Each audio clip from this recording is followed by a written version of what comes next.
Hello बच्चों, sunrise की online classes में आपका स्वागत है। बच्चों, आज के इस वीडियो में हम एक संक्रामक रोग जिसे टेटनस या धनुष स्तंभ कहा जाता है उसके बारे में जानेंगे। तो चलिए देखते हैं। ये एक संक्रामक रोग है जिसमें कंकाल पेशियों को नियंत्रित करने वाली तंत्रिकाएं कोशिका यानी कि न्यूरॉन्स प्रभावित होती है। कंकाल पेशियों के फाइबर लंबे समय तक खींचे रह जाने से यह अवस्था प्रकट होती है। यह रोग मिट्टी में रहने वाले जीवाणुओं से गांवों के प्रदूषित होने के कारण होता है। इस बैक्टीरिया को बैक्टीरियम क्लोस्ट्रीडियम टेटानी भी कहा जाता है। यह मिट्टी में लंबी अवधि तक दीमक की तरह रह सकता है। ये जो बैक्टीरिया है ये मिट्टी के अंदर काफी लंबे समय तक मौजूद होता है। जब कोई घाव या छेदनुमा घर में रहने वाले दीमक रूपी बैक्टीरिया हमारे शरीर में प्रवेश करता है तो ये बीमारी पैदा होती है। जब ये बैक्टीरिया सक्रिय होकर तेजी से बढ़ने लगता है तो मांसपेशियों को प्रभावित करने वाला एक जहर उत्पन्न करता है जिससे इस टेटनस का संक्रमण फैलता है। टेटनस बैक्टीरिया पूरे वातावरण में आमतौर पर मिट्टी में, धूल में और जानवरों के मल में सर्वाधिक पाया जाता है। हमारे शरीर में बैक्टीरिया का प्रवेश करने का रास्ता आमतौर पर फटे हुए घावों से या जंग लगी कीले, धातु के टुकड़े या कीड़ों को काटने वाले जलने या त्वचा के फटने से बनता है, यानी इन सबसे संक्रमण होता है। चलिए अब देखते हैं टेटनस के लक्षण। टेटनस मुख्य रूप से 4 प्रकार का होता है। जो सामान्य टेटनस होता है उसके अंदर हमारी मांसपेशियां प्रभावित होती है जो सभी चारों प्रकारों के अंदर विशेष रूप से गंभीर है। स्थानीय टिटनेस के अंदर संक्रमित घाव जो होता है यानी जहां चोट लगी होती है, जहां खून बह रहा होता है, जहां बैक्टीरिया का संक्रमण हुआ है वहीं की मांसपेशियां प्रभावित होती है। जबकि सिफेलिक टिटनेस की शुरुआत के अंदर चेहरे की मांसपेशियां तेजी से प्रभावित होती है। यह आमतौर पर सिर या चोट या कान के संक्रमण के कारण भी होता है।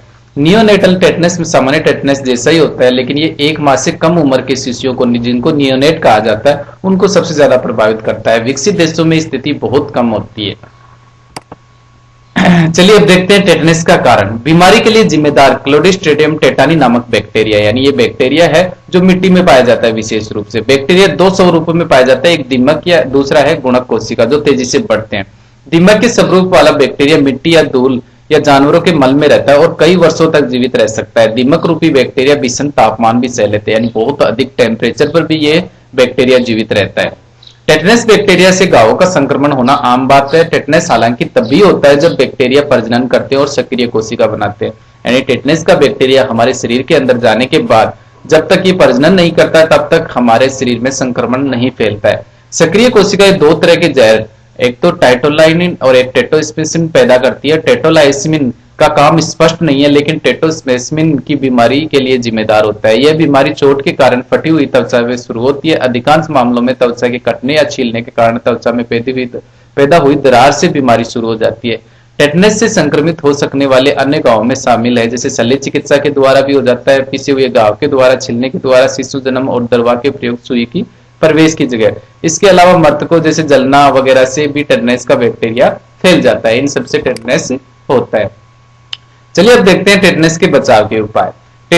टीकाकरण द्वारा टेटनस से पूरी तरह बचाव संभव है। 1920 के दशक में शुरू किया गया टेटनस डाइऑक्साइड सबसे सुरक्षित साबित हुआ है, यानी टेटनस डाइऑक्साइड जो है उसके द्वारा इसके इलाज पूरी तरह संभव है, यानी इसका टीका बनाया गया है, वैक्सीन बनाया गया है। टेटनस डाइऑक्साइड में टेटनस निष्क्रिय टेटनस टॉक्सिन के रसायनों को ताप के प्रभाव में लाकर जहरीले प्रभाव को कम किया जाता है, लेकिन इसके एंटीजोनिक प्रभाव को बरकरार रखा जाता है ताकि हमारे शरीर में इसके प्रति इम्यूनिटी तैयार हो जाए। टेटनस डाइऑक्साइड किसी भी टीके के रूप में आमतौर पर आसानी से उपलब्ध है। इसे शिशुओं के आरंभिक टीकाकरण के लिए डिप्थीरिया डाइऑक्साइड पर्टुसिस वैक्सीन, जिसको डीटीपी शॉर्ट में हम कहते हैं, जिसके अंदर टेटनस मौजूद होता है, टेटनस का टीका। बड़ों और बच्चों के लिए टीकाकरण कम हुए डिप्थीरिया डाइऑक्साइड टीडी के साथ मिलाया जाता है। वयस्कों में आरंभिक टीकाकरण में 4 से 6 सप्ताह के अंतराल टेटनस डाइऑक्साइड की खुराक दी जाती है, जबकि 6 से 12 महीने के बाद तीसरी खुराक, हर 10 साल पर बूस्टर खुराक की सिफारिश की जाती है ताकि शरीर में जहर रोधी स्तर बना रहे, यानी कि इसके प्रति इम्यूनिटी बनी रहे। 50 या उससे अधिक उम्र के वयस्कों के टीकाकरण की सिफारिश की जाती है क्योंकि हाल ही दिनों में आयु वर्ग में टेटनस के कई मामले सामने आए, यानी 50 वर्ष से ज्यादा उम्र के लोगों के अंदर टेटनस के बहुत ज्यादा मामले सामने आए। इन लोगों में टेटनस की आशंका ज्यादा होती है तो इनको टेटनस का वैक्सीन लगवाते रहना चाहिए, जबकि वयस्कों को हर 10 साल पर टेटनस बूस्टर की खुराक लेनी चाहिए। वीडियो देखने के लिए धन्यवाद।